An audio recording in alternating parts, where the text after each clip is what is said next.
Hello, welcome to another episode of Inside the Huddle. Today is Sunday, September 29th. It is week 4 of the 2024 NFL season. This is episode 31 of the Inside the Huddle podcast.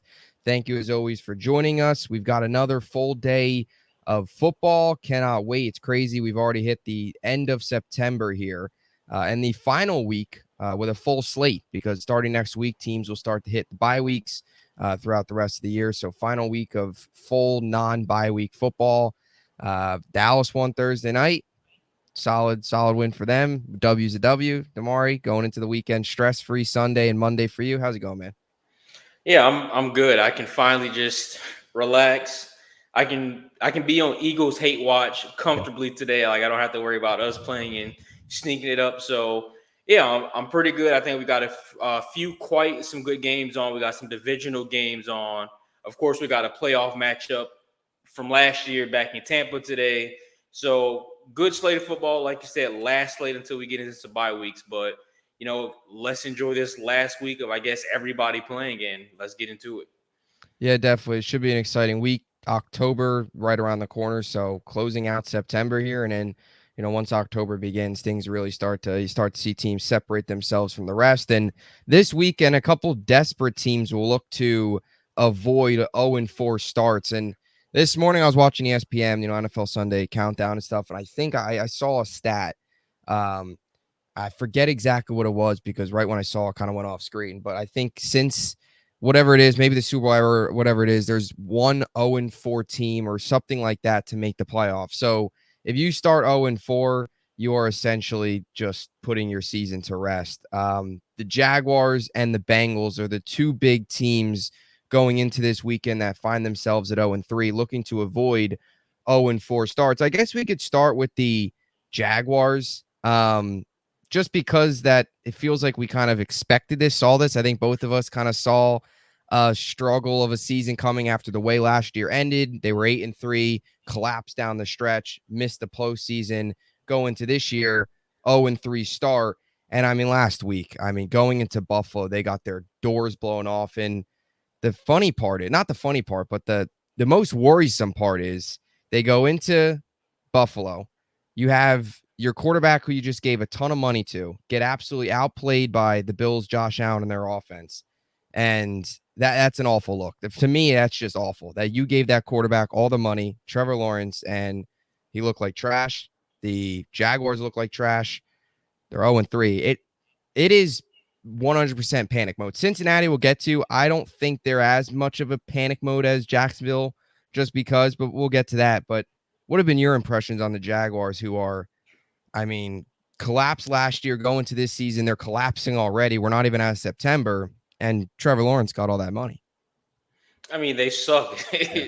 It's as simple as that. Kind of just looking back at the few games they have played. I mean, the one chance they had to win a game and kind of look good, they fumbled it away. Literally fumbled it away. So with Jacksonville, I mean, like you said, I'm not surprised. You're not surprised. We talked about this team being dead last in the division this upcoming year. It looks like, kind of what we spoke is about to be the truth because they're just not a good football team. I mean, offensively, I know I always kind of hammer, quarterbacks.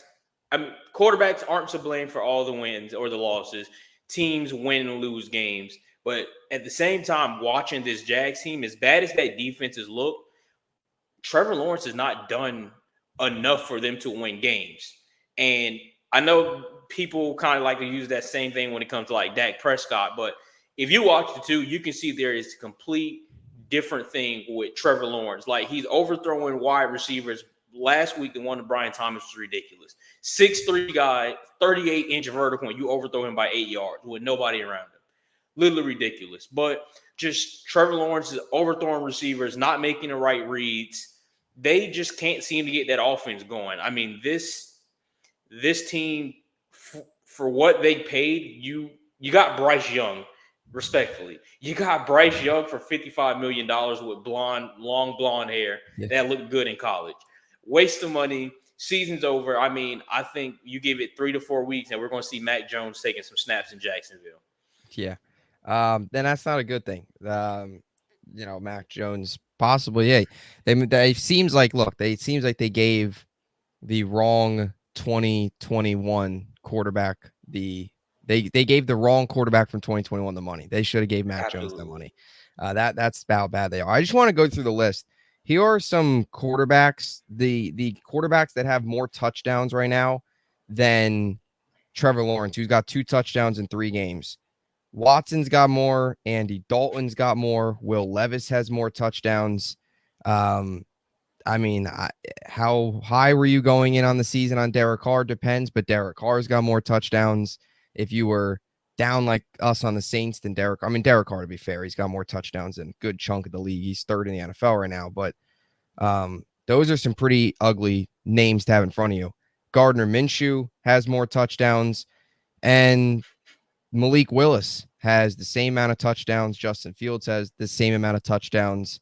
I mean, Tua, who has missed time, Jordan Love, who has missed 2 games already, has the same amount of touchdown passes. So for a guy that is getting paid $275 million across 5 seasons, 142 million signing bonus, 200 million guaranteed, 55 obviously a year, that is just a terrible, terrible look. And look, it's not all on the quarterback, but this is a guy that last year down the stretch had some bad performances. He had that 3 interception game against Cleveland, and then each of the last 2 games of the season threw 2 picks.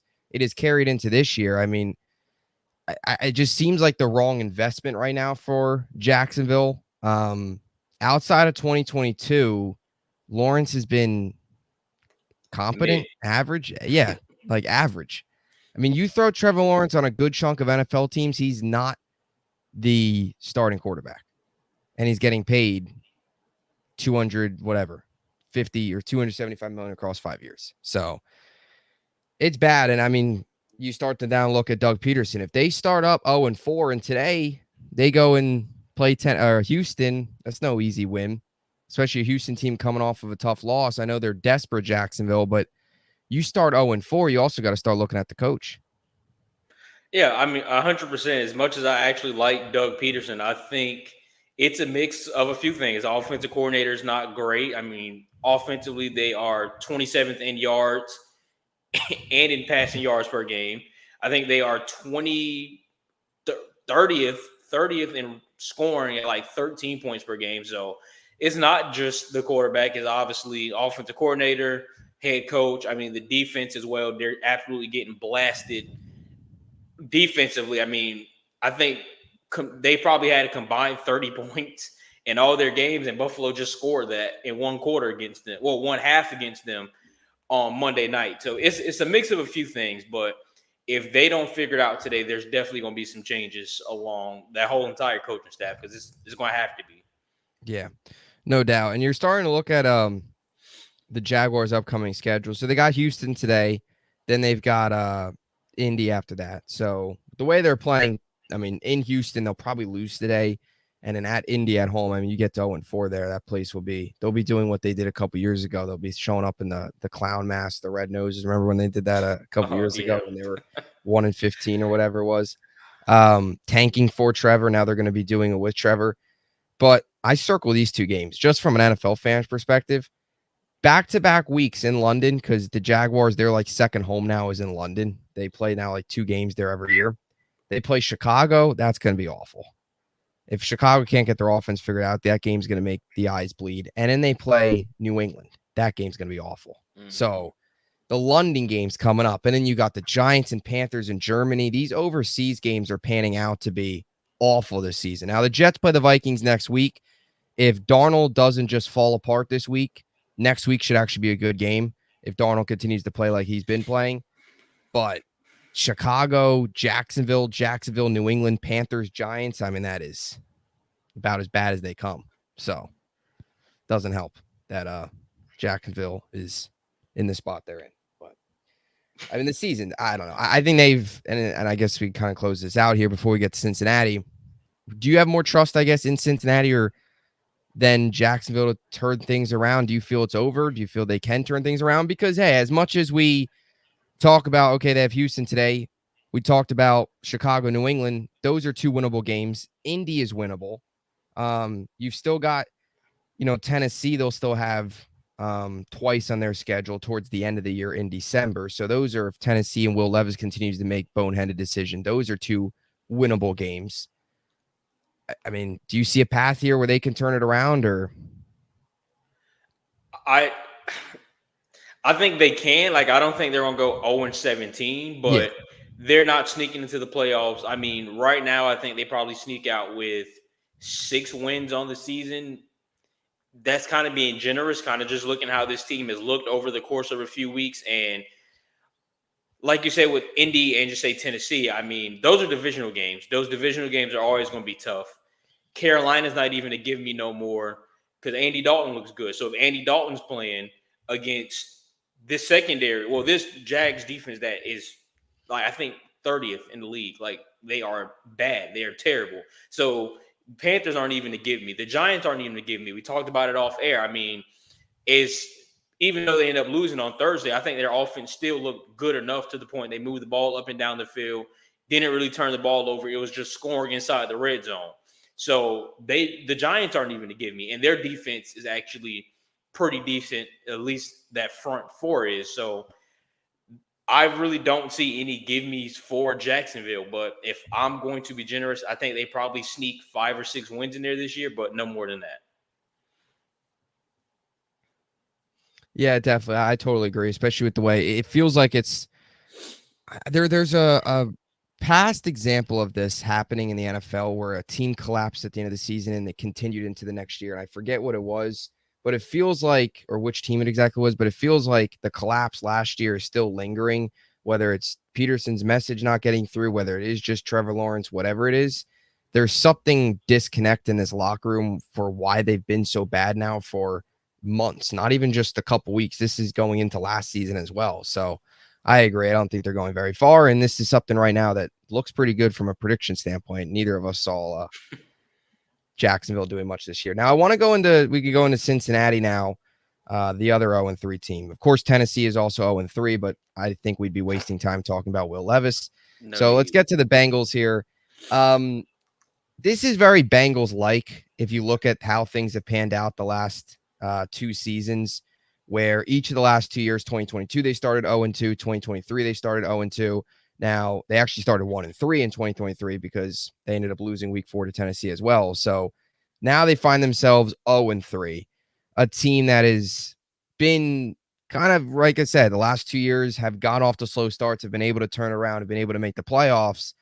This year, 0-3, two really bad losses to New England and Jacoby Brissett, and in a rookie quarterback going into your building and dominating you on prime time is a really bad look. Losing to Kansas City by 1 on the road isn't bad, but those 2 home losses have been awful. I guess the panic level, what are your thoughts on Cincy so far?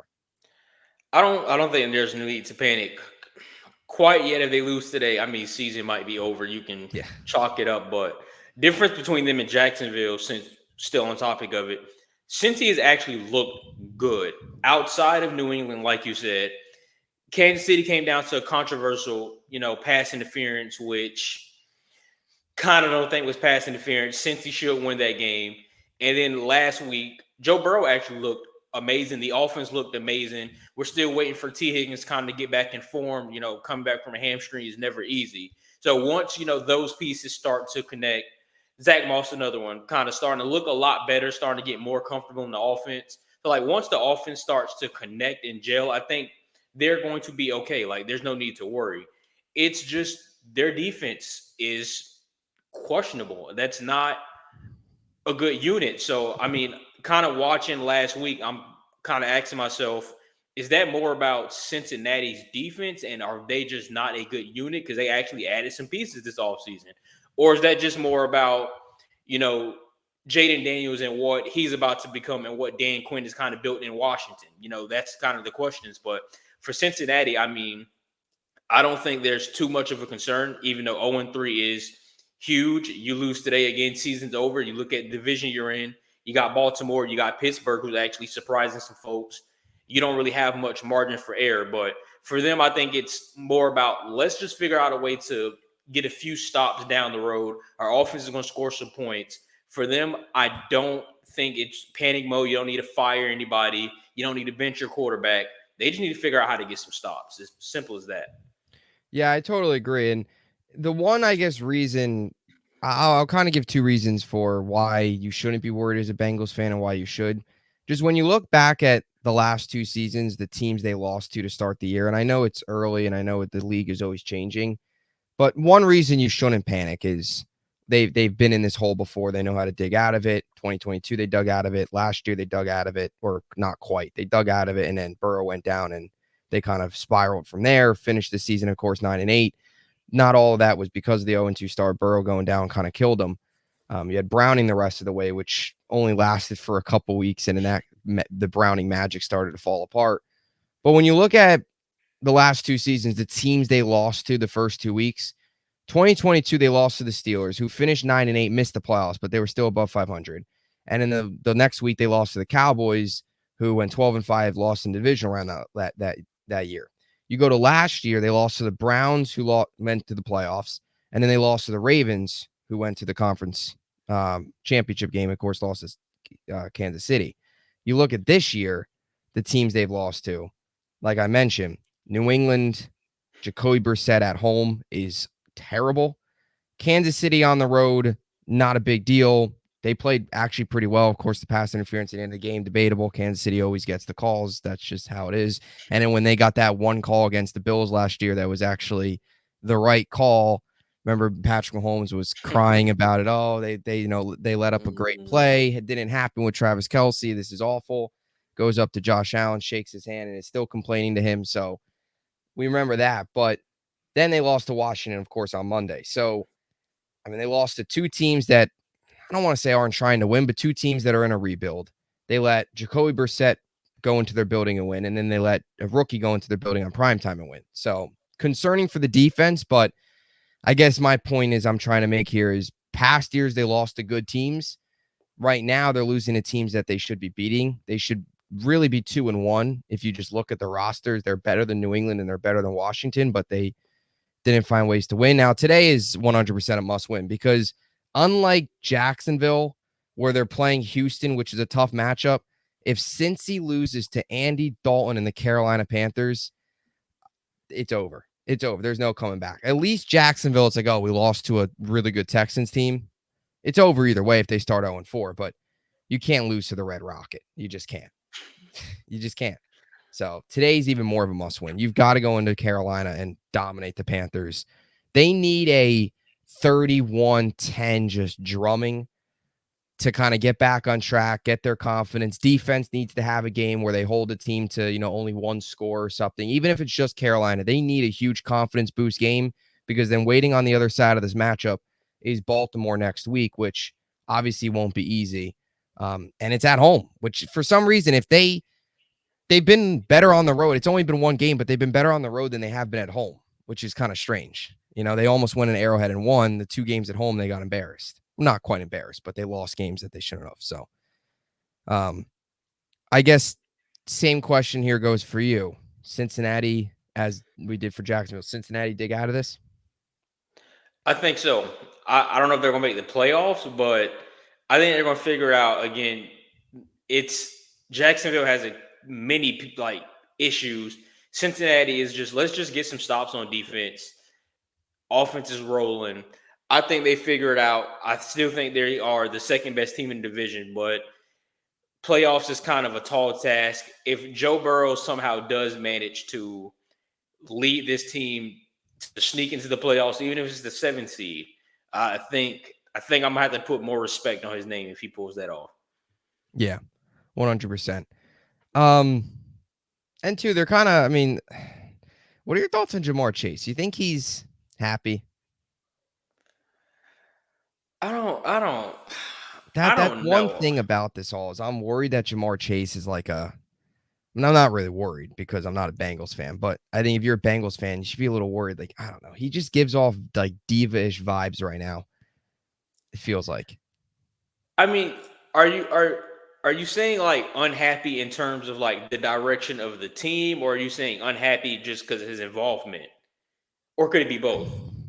I think it's a little bit of both. I obviously losing isn't going to make somebody happy, last week he had a big week. The previous 2 weeks weren't necessarily his best games, especially against Kansas City. He only had 4 catches for 35 yards, I think it was. So not necessarily his day, but I don't know. He just gives off vibes of right now, like things aren't going well. I don't think he's a guy that's going to step up in that locker room and be a leader. Like when things are going well or not going well, it feels like he is.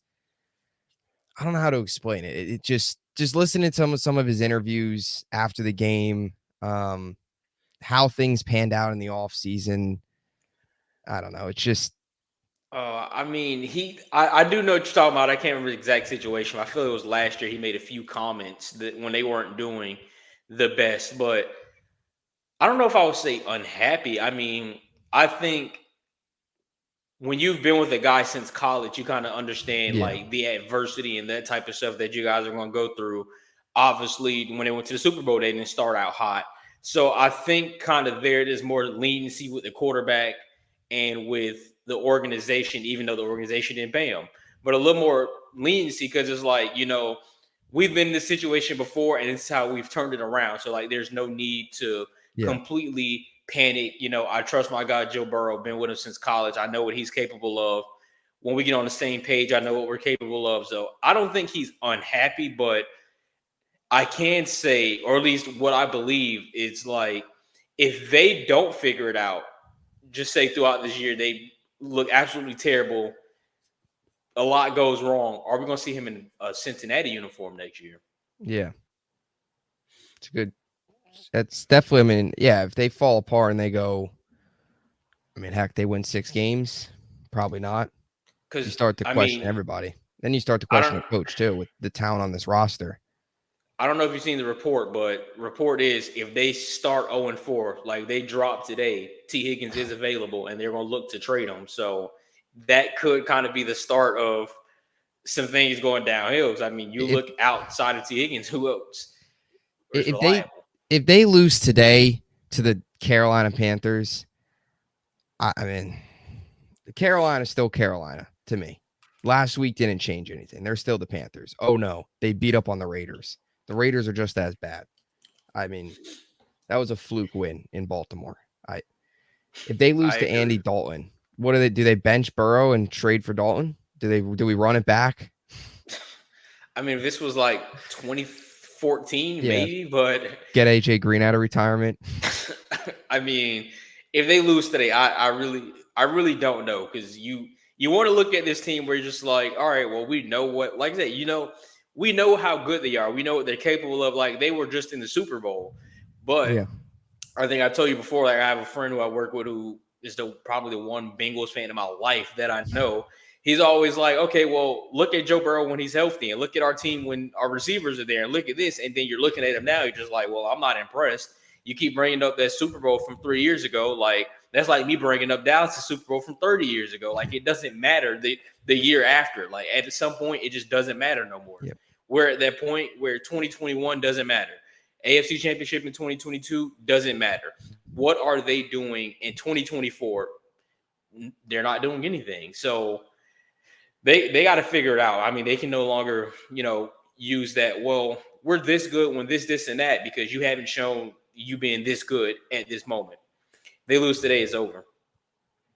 Yeah, yeah. I totally agree. They fall today. It's gonna be get ugly faster, as they say, laid out early. Um, I guess we can move on here. Do we want to discuss? Where do we want to go first? I guess we could discuss Steelers because we're in the AFC. Mm-hmm. Discuss the Steelers and the AFC with the Bills here in a second. We'll stay in the North on the topic of the Bengals, and that's the Pittsburgh Steelers. Mm, I'll be honest, and I'll ask you this right off the bat before we get into Ross, before we get into the quarterback situation. I'm not surprised at all they're 3-0. I'm really not. This is just what Mike Thomas, he does, takes little, he does, or whatever. What's the saying? He does make something out of nothing. That's the way Yeah. it goes. Takes little That's and what it does feels more. like. That's him. Yeah, exactly. Like, and I mean, I can't say I'm surprised that they're 3-0 right now. I mean, I know as much as we went into the season and we're like, oh, they're going to probably finish 8-9, 9-8. They're not going to make the playoffs. You have questions about the quarterback. This is just what Mike Tomlin does year in and year out. Your thoughts on Pittsburgh right now before we get into the quarterback situation? I agree with you, but I also disagree with you at the same point. Like I am not surprised because yes, this is what Mike Tomlin does. I don't think he's ever had a losing record, if I'm correct. Got an extension for a reason. Yep. So I'm not surprised on that aspect, but the aspect that I am surprised is the offense hasn't looked great, but they've done enough. eh, They've done enough to win. But let me go back. Let me rephrase before I even go into that. This is why I hate sometimes like sports media and Twitter folks. If I started watching football for the first time ever this year, I'd have thought Justin Fields is the worst quarterback to ever touch the planet. That's how they made it seem. That's how sports media made it seem with the Caleb Williams talk. That's how some fans made it seem. But then when you actually watch Justin Fields, you're like, Justin Fields is not bad. Unless obviously, he could have done some learning and the short time that he sat behind Russ in training camp and stuff, he could have learned a lot. But Justin Fields is actually not that bad. Like he does enough to win. He game manages. I'm not gonna go out there and turn the ball over. I can extend plays with my legs, but I'm not gonna put the team in bad situations. They're a team that's not even running the ball that well from their two running backs. Like a lot of that production coming from Justin Fields. He's making plays with his arms. George Pickens is getting involved. So that part kind of surprises me just a little because maybe it's me kind of listening to what some people say about Justin Fields and not really watching him myself as much as I should. But he's not a bad quarterback whatsoever. I mean, I'll take him on Jacksonville right now if Yeah. I could. So with him playing how he's playing and with the defense playing how they usually play, I mean, yeah, 3-0 is fitting. They make everybody look bad. Yeah, I mean their defense has been phenomenal. They let up 10 to Atlanta, 6 to Denver, make Bo Nix's life miserable, picking them off twice that game. And then, they let up only 10 to the Chargers, who prior to that put up 20 plus each of the last 2 weeks, including that blowout against Carolina. How much stock do you want to put into a blowout against Carolina? I guess you take that as you will. But yeah, I mean, their defense is just so good. And it feels like Fields is doing just enough. I mean, I guess he's kind of managing the game. He's not making the killer mistakes. He's finding ways to win. He's, from a run game perspective, they've been all right. I mean, Najee Harris has his moments. There's times where Najee Harris gets the ball and I see no explosiveness, like he just gets stopped. Mhm. And then there's times where he gets the ball and you're really impressed. Najee Harris's whole career has always been like that. Like at Alabama, all you saw was explosiveness, big run after big one. He's gone to Pittsburgh and ran behind a very good offensive line. And there's moments where he looks like he's got cinder blocks on his feet. It's weird. So, but this is Tomlin. This is Tomlin's specialty. And I have a hot take. I have a really hot take. And this would probably be a good time to say it. In my opinion, Mike Tomlin, and I talked about this last year when he got fired or mutually agreed to part ways. But to me, with what the hand Mike Tomlin's been given, like even Big Ben, I mean, where would you rank Big Ben all time? Is he top 10? No, right? I don't think so. Yeah, he was solid. But he also, during the Killer Bees days, I mean, he had the best running back in the NFL and the best receiver in the NFL. So he Best had all the offensive weapons. line in the NFL. Yeah, Best defense in the NFL. exactly. So So he had a lot around him. To me, if like you put Mike Tomlin in New England, they win more. Like they win probably one or two more. I think Mike Tomlin, like Bill Belichick without Brady has proven nothing. Mike Tomlin without Big Ben is still able to get to the playoffs. And even with Big Ben, Belichick always had the better quarterback. Like, I guess I'm going with this is like, I think Tomlin as an actual coach is better than Belichick. Like, I think Tomlin's right up there. He's, that is a it is a hot take. hot take. Oh my I just, goodness. Mike Tomlin to me is, I mean, he finds a way every single year and nobody's found the recipe for it because every year it's like the same thing. Great defense, meh offense, no quarterback, but they find a way to get into the playoffs. Like no team solved his code, I guess. I mean, I can see your angle. I'm considering last year for them to go through Kenny Pickett, Yes. Mitch Trubisky. Even I played a little quarterback last year for the Steelers, and somehow like he still managed to pull that group and make the playoffs. And that is also with Deontay Johnson and George Pickens. We've already talked about them, won't go much into it. Their issues, and then the running back issue, like you said, Najee Harris, who just hasn't been what he was at Bama. So like you look at Pittsburgh and there's so many issues, but you can't really tell because you can tell, but it's not like, okay, well, they're a 3, 4, 5 win team because all these issues. It's like, no, with all these issues, they are a 9 or 10 win team.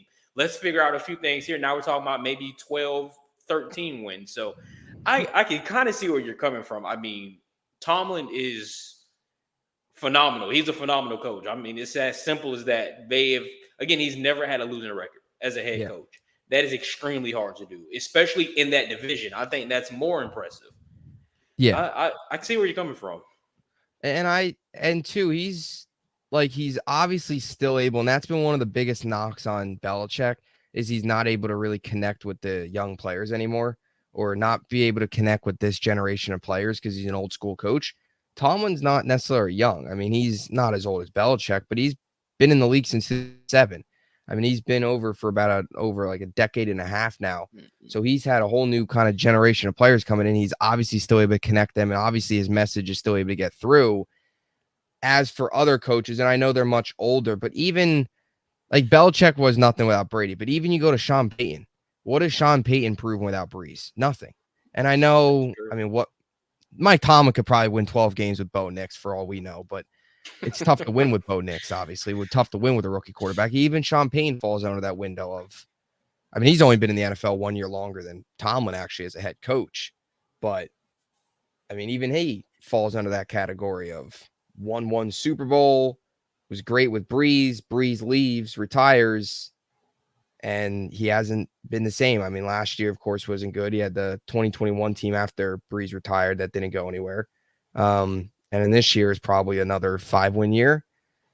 So I don't know. Tomlin and Belichick too. Like you gave, and Mac Jones. I mean, I don't even know if you put all the top 10 great coaches in a room, you put them all on the same coaching staff, they might win 8 games with Mac Jones. But so I get that, but I mean, Kenny Pickett's not much better. We're not talking about Mac Jones. Kenny Pickett's what? Slightly better, maybe. Although in Jacksonville, Mac Jones might take over, but that's a different story. We've already discussed that. Do you feel, Russ, and kind of why we're on the topic of the Steelers, thoughts on the quarterback situation? I think personally, in my opinion, I think Fields will continue to ride it out until they start struggling. I mean, they're winning with him. I don't not roll with them if they just keep winning. If they start to hit a rough stretch, then maybe they can make a change. But in my eyes, Pittsburgh's just going to roll with if he's winning, they're going to roll with him.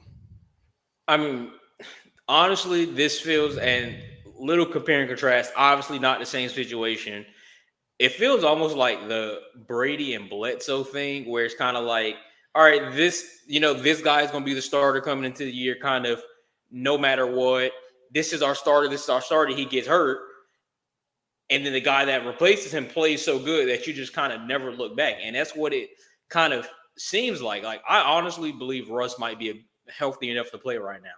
But Fields is playing so good to the point, why would you go back to Russ? There's literally no reason to go back to him. So the whole situation was kind of weird to me anyways when Fields even got there, because it was, we brought Russ in, he's going to be our starter no matter what. Yeah. But then there was a quarterback competition throughout the whole training camp, and it was like, okay, well, I'm not yet announcing the starter, but Russ is supposed to be the starter. Like, that's what you brought him in for. That is what was said. He is for sure the starter. He gets hurt. Obviously, Justin Fields is now playing good. They're 3-0, looking to go 4-0 today. I mean, if Fields is riding this high and they're playing so good, does Russ even ever take a snap in Pittsburgh, or do you trade him to like a Miami, somewhere that needs some quarterback help? That's just a few things that I think of. But yeah, for right now, I mean, you got to kind of ride out with Justin Fields, and he's earned it. I will also say this. You want to know the biggest loser of all this? And maybe this is just Broncos slander because the Jets are playing them today. The biggest loser of all this are the Broncos. They are paying Russell Wilson $39 million this year, not to be their backup, but to be the backup in Pittsburgh to Justin Fields. So they're the biggest loser in all this, in my eyes. $39 million to back up a guy that essentially not a bust, but yeah, he didn't live up to his draft profile. Essentially lost his job. I mean, I know he got hurt, but obviously didn't perform well enough during camp, because if he was playing well enough, once he's ready to roll, he'd be back out there. So obviously, yeah, he's not healthy, or he's not good enough, and they're paying him $39 million. So that's the biggest loser of all of this, in my eyes. Denver Broncos, $39 million to be the backup to Justin Fields. Ugh. I mean, I think I agree. I think we're on the same page with that. This is quite ridiculous for Denver, but yes, you know,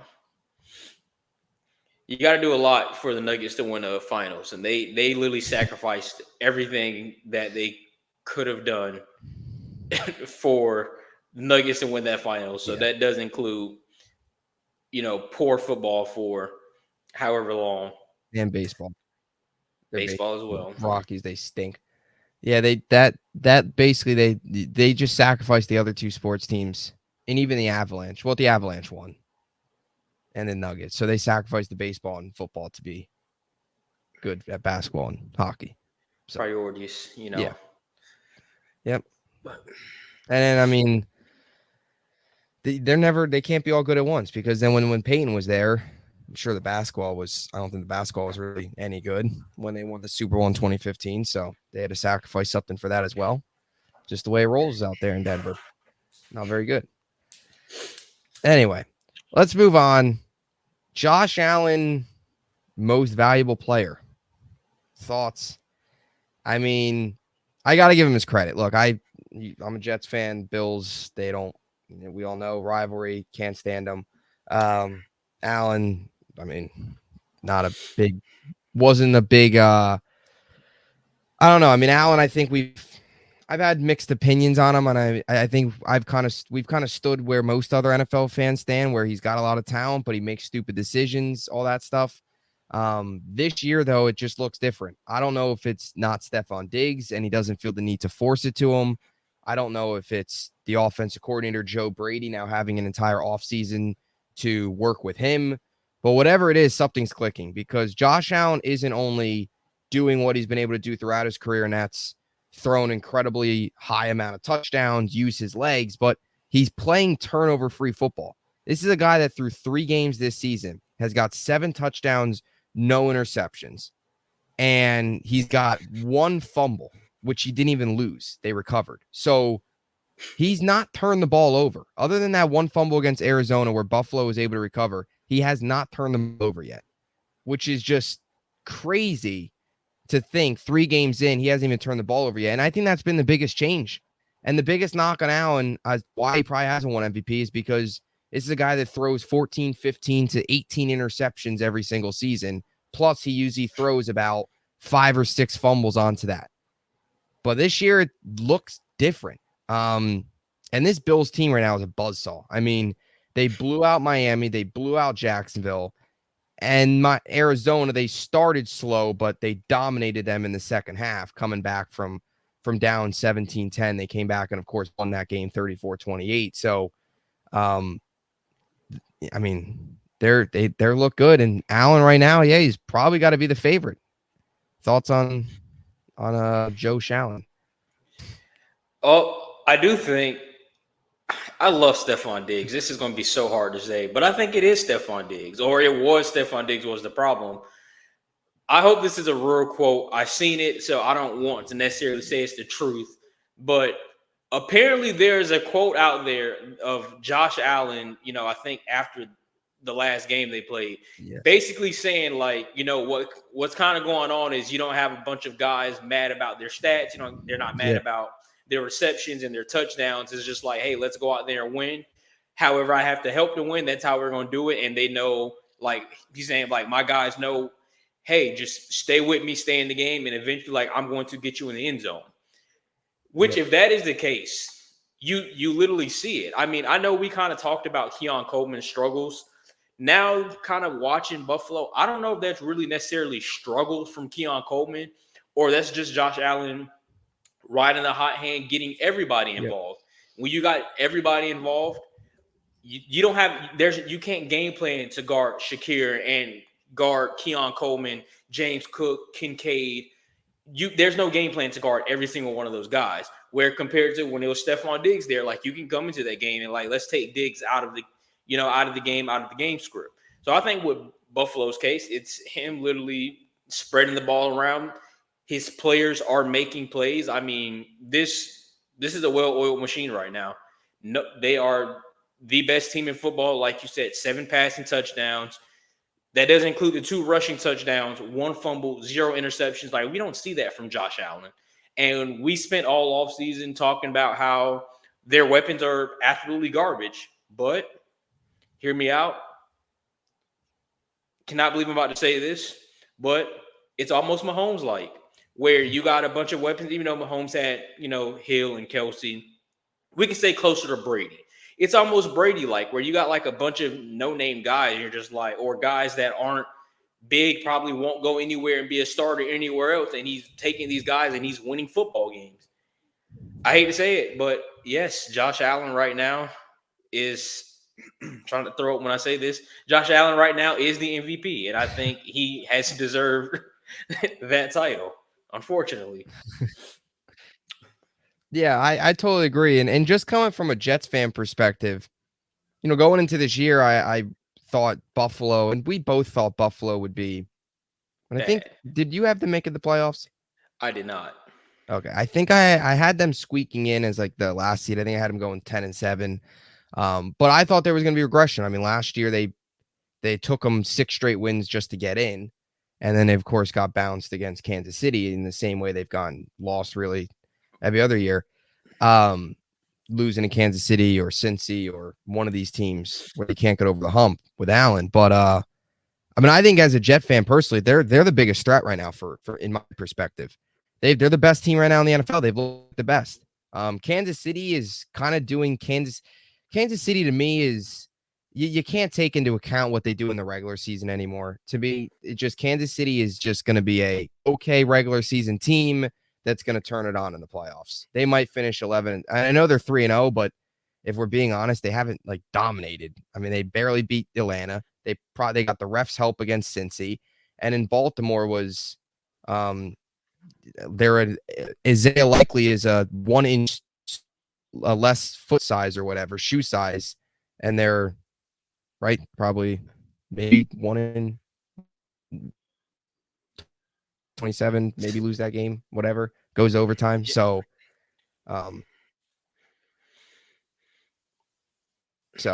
yeah, they're, I don't want to say limp, but they're going to be, and I thought they would get back to regular dominance, but they're going to be 11-5 probably, or 11-6, 12-5, not 13 like that. They're going to find a way to get in and do damage there. But to me, they're the biggest threat for the Jets as of right now. We'll find out in 2 weeks on Monday night. But something else that you mentioned, Khalil Shakir, he's a beast. He is so good. He's been really, really impressive. I know last year he was good, solid piece, but he's been excellent so far this season. Leads the team. Really, just smaller physical receiver. Isn't afraid to go across the middle and take bigger hits. Really fast. Love what I've seen from him. If you're a Bills fan, you've got to really like what we've seen from him. You mentioned Shakir, of course. And James Cook, too. Let James cook, as they say, right? And, something I kind of just randomly thought of, too. I now understand why Matt LaFleur does not like that wide receiver 1 label.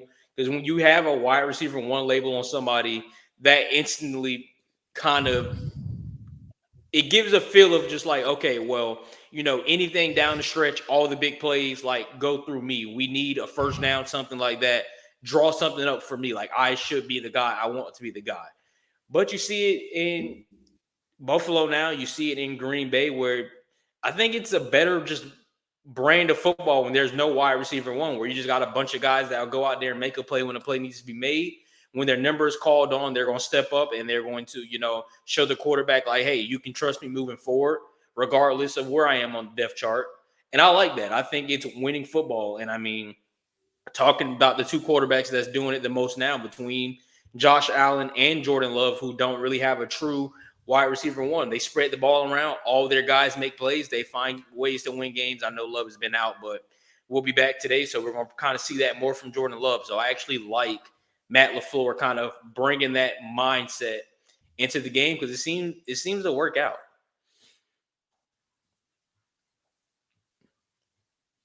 Yeah, well, and I totally agree, and it's obviously we're out here for, or it feels like it's working out up to this point, 3 weeks in for Buffalo without any woman who potentially could be their future number one hasn't been near yet in terms of production.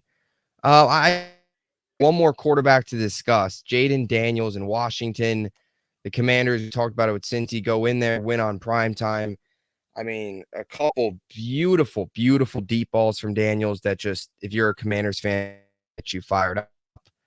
As a division rival, your thoughts on what you've seen from Daniels?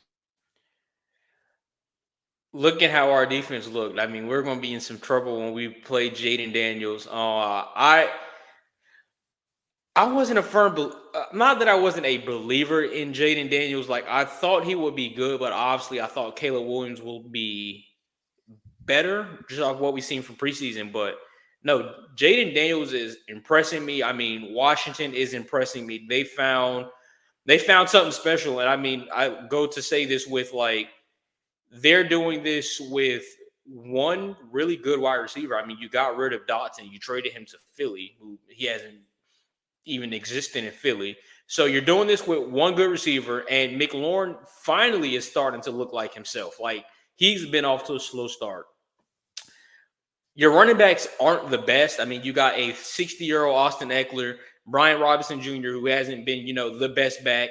They're running the ball pretty well. They're moving the ball well. Outside of Tampa's game, like I don't think they look that. Yeah, same. I totally agree. He's been great, and deep balls as well have been really good. Him and McLaurin have obviously connected on a couple of them, which is good to see. Talk about number one receiver not having one. I mean, they do have one, and he's obviously had a connection with him, which I think is a positive.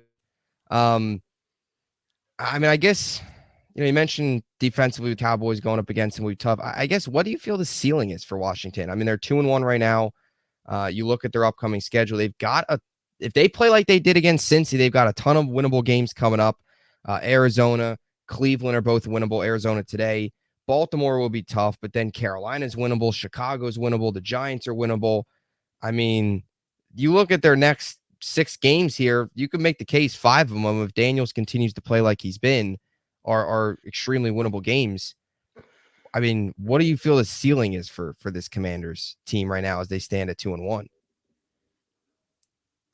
I'm gonna say 10 wins. I want to say 11 to be generous, because I think they can split with Dallas. I think they can split with Philly. I really didn't see this team being good coming to this year. I thought this was a 6-1 team. I honestly, I can say I want to say 10 to 11, but at the same time, I mean, outside, you look at Cincinnati.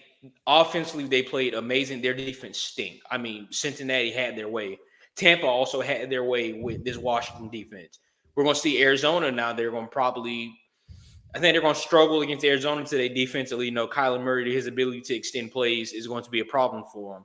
So, offensively, looking at Washington, I think they have the firepower due to Daniels to win 10, 11 games, especially with some of these opponents that you're saying. But when I look at the defense end and you play Dallas, even though they're struggling offensively, you play Philly.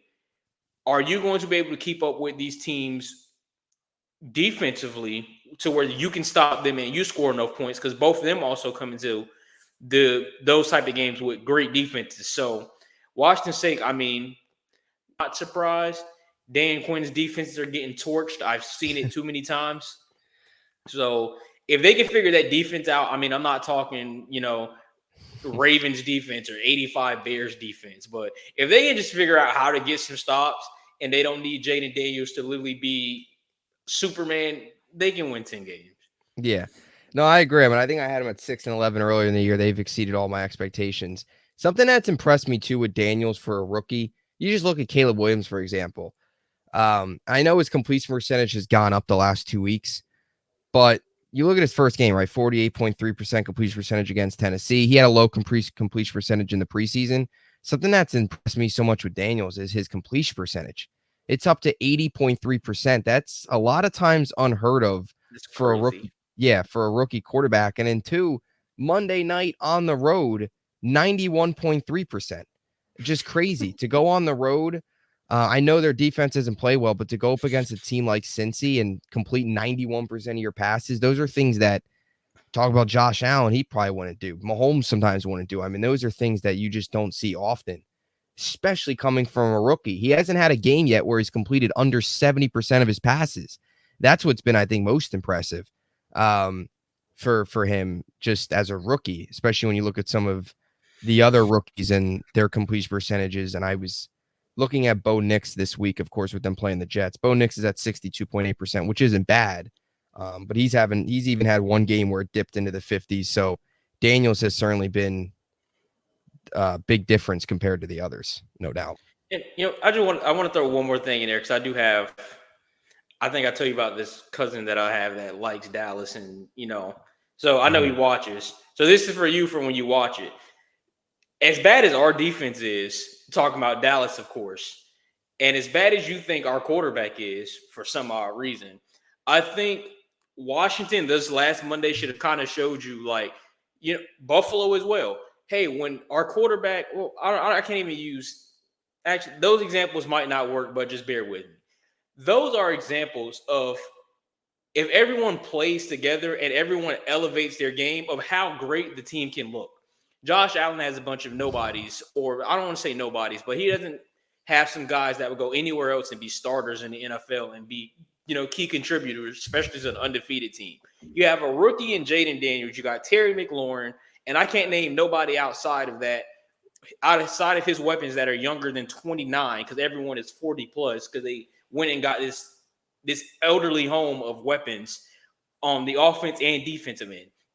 But when your defense can make just enough stops and your weapons around, come together and like, hey, let's elevate our game. Let's not rely on Terry McLaurin to do everything, and then we kind of go off of that. That's how you win football games. When your quarterback's not the best, Chicago, and your defense can manage to get some stops, and they only give up 100. You only score 100. Well, you only get 150 yards of offense, and you win a game. Yeah. That's how you do it. It doesn't come down to the quarterback dropping back 42 times and throwing for 600 yards and 8 touchdowns, because this is not Madden. This is real life.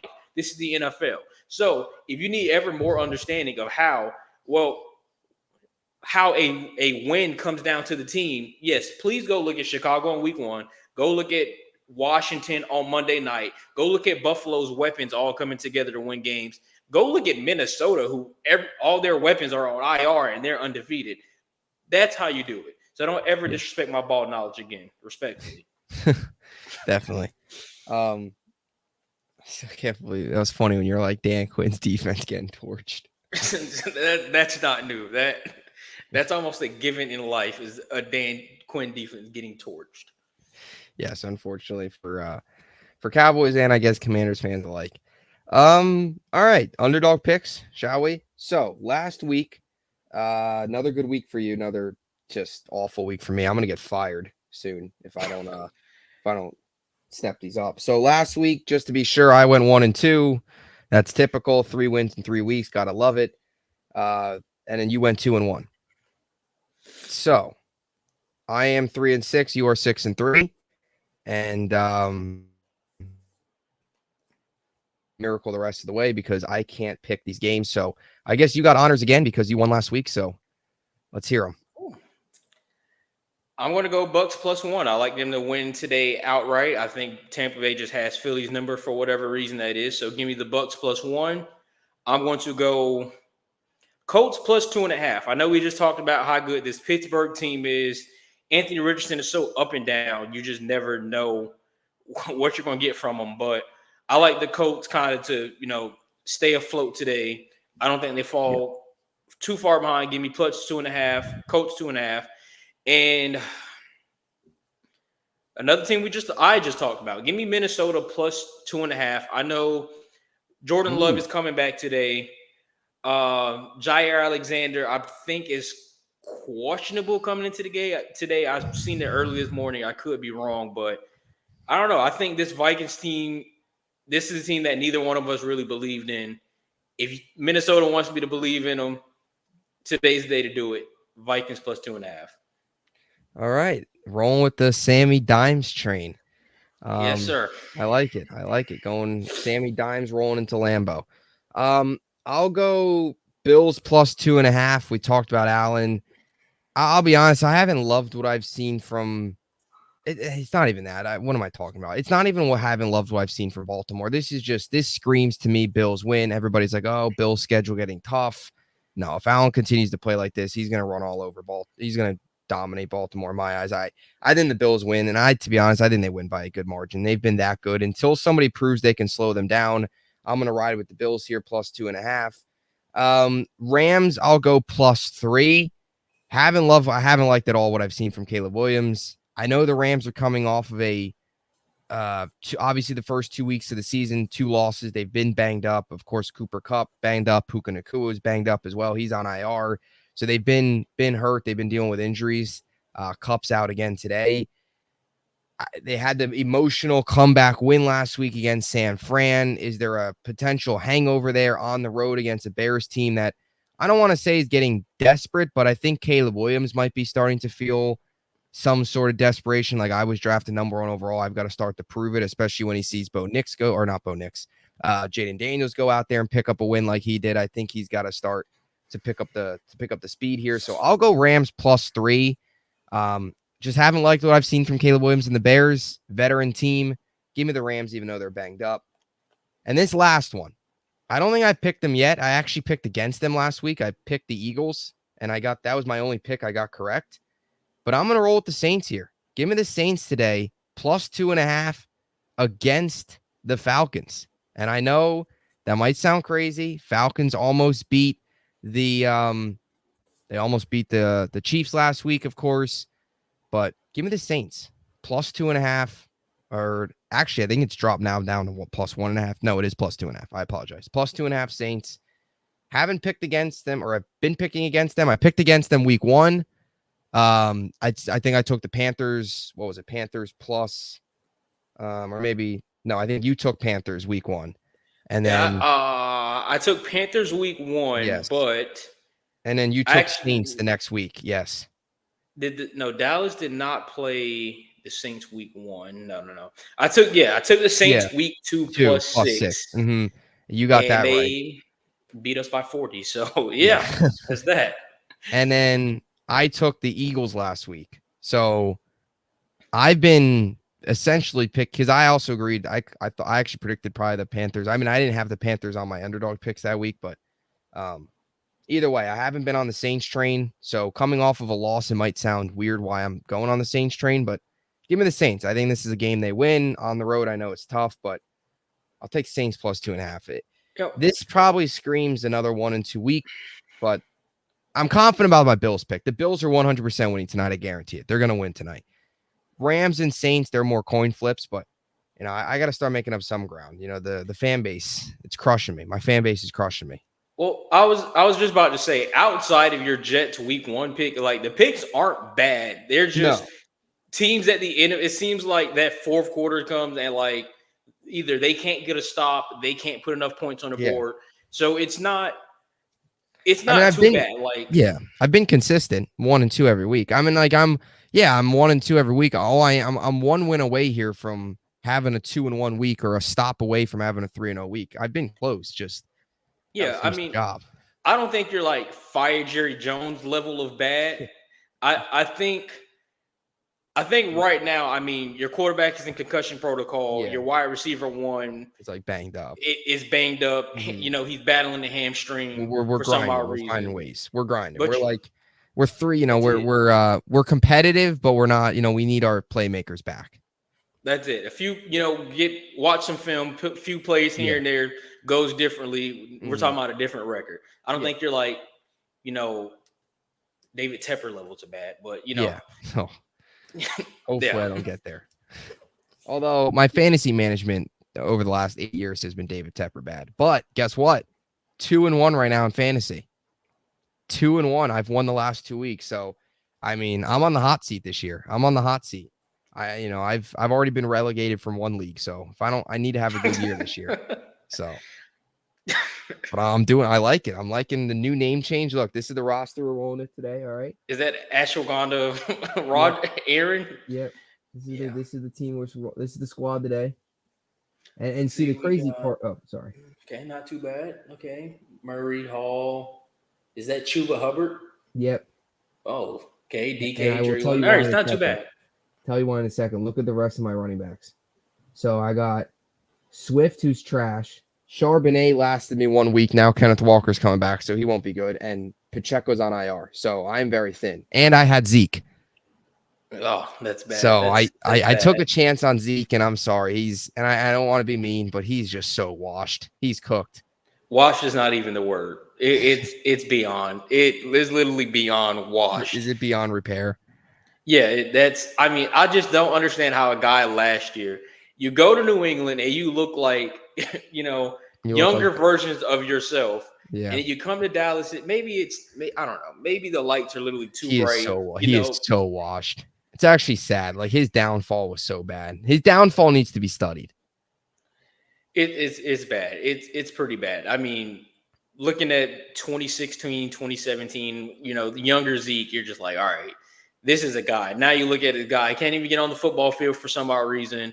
But hey, number 15 jerseys are going to sell, even though we don't have a good running back. But Yeah. you know, Those people that buy the number 15 jerseys, they'll say, "Oh, dude, I had it, 2018, 2017, dude. I had it prime Zeke." yeah, that is kind of our fan base, a bunch of bandwagons. Because little would you know, Zeke didn't even wear 15. But it is what it is. Yeah. After watching Boise State last night, Ashton Genty will be a Dallas Cowboy, so I'm not too worried. Best running back in football. Yes. I mean, how bad or how much do you think that'll plague them? Like playoff time if they don't have a run game. Oh, we're cooked. it's as simple as that. We're cooked. There's no way you can go into I a don't know. See playoff game. That's terrible by Jerry Jones. Sorry to cut you off, but the Derrick Henry was out there saying, "Take me."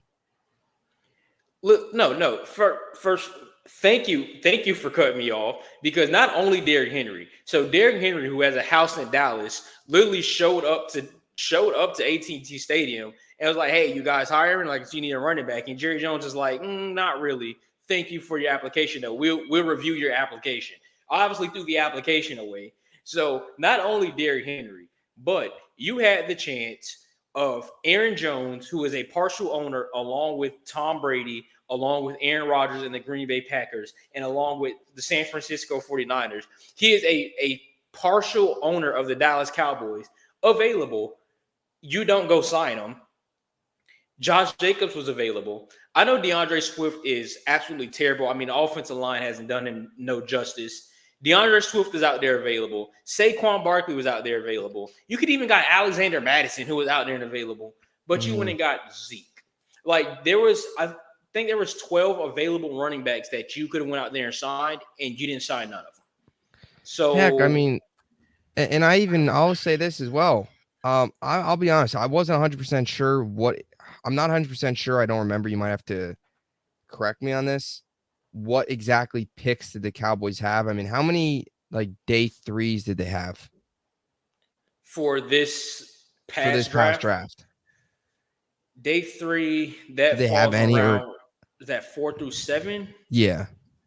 I think they had. I could check here. 2024 draft. It Let's might see. have been 4. Like it might have been 4.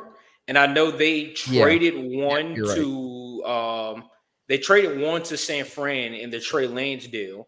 But I know where you're about to go with this. Before you go into that, I mean, the first round pick, I guess, understandable. You needed a tackle. Second round pick, I guess, is understandable. Third round pick, okay, you need a linebacker. But that third round, I mean, you could have went out and got a Braylon Allen. You could have went out and got a Marshawn Lloyd. Every time I watch Braylon Allen run the football, it makes I me still don't know drop. how he fell as far as he did, man. He's a beast. It makes it what his saying because a bunch of owners wanted to see me run around with underwear on to see if I was a good football player. Yeah. I love that quote because we've also seen that running around with underwear and t-shirt on leads to one great pass down the middle of the field at BYU, and look how Yeah. that goes. Oh, So obviously that's not important. That doesn't matter. But see, the combine is like helped and plagued the Jets. We got Zach and then we got Allen. So it's like, it kind of balances it out because, yeah. But no, I don't know how Braylon Allen fell as far as he did. If you did a redraft, Braylon Allen's probably a day 2 pick. Easy. 100%. Early day 2, probably. He might be the first Running back back. off the board. Yeah, I mean, you can still I agree. argue Jonathan Brooks just because how good he was in college. Yeah. But And we haven't he really might seen be him the yet, first. We still have to see him. Yeah, but I mean, you're running in Carolina. I don't know how that's going Yeah. to look in terms of Miles Sanders, Chuba Hubbard, Jonathan Brooks. Kind of feel like they just drafted a running back for the fun of it. But it has to be Braylon Allen, first back off the board, because I can't really think of any other rookie backs right now that's having the impact in general like Braylon Allen is. And I am starting him today in fantasy in my flex. Yeah. No, I totally agree. He's been a monster. And he's been just too, even the short yardage runs, the 3-4 yard runs. It doesn't have to be the ones where he's been able to break open and pick up 8, 9 to 10 where he's shown some of that speed. Even just the ones like we said last week. The Keon White, he hit him behind the line of scrimmage and he found a way to break off of him and make something out of nothing. Like even just those runs are so impressive where he lets these huge edge rushers and defensive linemen just slide like right off him. It's like he's got Vaseline all over his pads. It's crazy. He's just, and he makes it look so easy.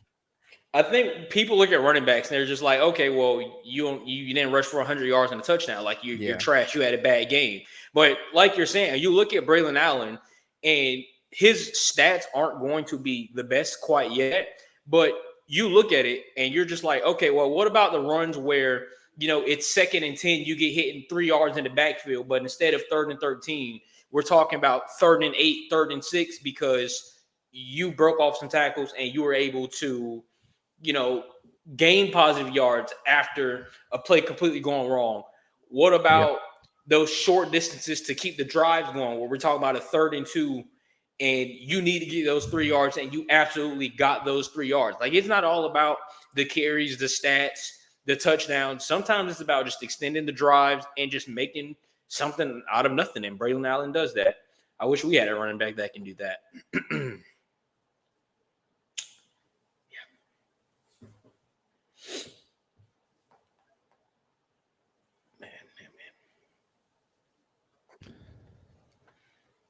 Yeah, no, I totally agree. 100%. It's, and Braylon Allen, I mean, and it's a perfect compliment too to Breece. Like Breece is your do-it-all guy, and then Braylon Allen is your downhill just thumper. He's been great. Anyway, closing thoughts, because I could talk about Braylon Allen for days, but there's a game that needs to be played here. So in about 55 minutes, Jets Broncos 31-13. That's my prediction. 30-13. Thoughts? 30. I'll say 34. Ooh. I'll say 30. I know the Broncos defense is talk. Surtain is talk. Garrett Wilson will have a great game today. Some idiot told me to bench Garrett Wilson in fantasy. I'm not doing that. That's the dumbest thing you could have done. I will. I'm going to go 30. Sorry, before I get to my score prediction. You can go. You can go. Because I have something to add on after your score prediction. So I might say 34. I might say 34-10. That Broncos offense is not good. 34-10. All right. So hold on. I think it's, hold on. Now I just, I lost in the stat. Let's get into the number here. All right. So today, 34, if they put up 34, 31, I think you probably look at another 3 touchdown game from the Jets. So that would be if the Jets score 3 touchdowns again today. First time since 1996, which, by the way, was the 1-15 Rich Kotite year. So it wasn't any good anyway. But back in 1996, they scored 3 touchdowns in 4 straight games. That would be the first time. They've scored 3 here in 3 straight games for the first time since 2015. If they score 3 again today, 20 or 1996, not even the 20. 1996. Crazy. So that's how bad the offense has been. But they put up 30 bomb today. I like their chances there. Mike Williams coming out party. Garrett Wilson touchdown. Big day for Brees because he owns the Denver Broncos. He's averaged 9.6 yards per carry in his career against Denver. So hammer the over on Brees yards and hammer the under on every single Bo Nix stat except interceptions because they're going to be all over him today. And passing attempts. I think go over on passing attempts. They're going to have to throw the ball to stay in this game. So I agree. Hammer the over on Brees Hall. Rushing yards, throw a Brees Hall touchdown in there, throw a Garrett Wilson touchdown in there. If you want to get interesting, throw a defensive touchdown in there. Yeah. I think Sauce Gardner might get one today. So I'm all on the Jets.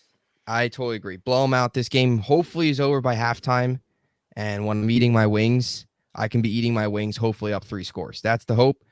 And if they lose, I don't know. No guarantees I'm going to be on the show next week if they lose because I'm going to go into hiding for a week if the Jets find a way to lose to Bo Nix and the Broncos. So just putting that out there to everybody. Next week's show, to be determined. If we lose today to Bo Nix, there's no coming back from this in my eyes. Then you got Sammy Dimes next week. No. So just give me a nice, easy blowout win. Because the next couple weeks are going to be close. I think next week's going to be close, and I think Buffalo is going to be tough. Oh, Hackett returns to Denver. They're scoring 30 today. They're scoring 30 today. I kind of forgot about that storyline. They're scoring 30 today. Hackett, Zach Wilson met before the game. 2023 Jets right there in one photo. Interesting. Makes me cry. Any closing thoughts? Let's enjoy some football. Yes, I agree. So we'll see you next week. Hopefully, as if the Jets win today, we'll see you next week. Talk to you then.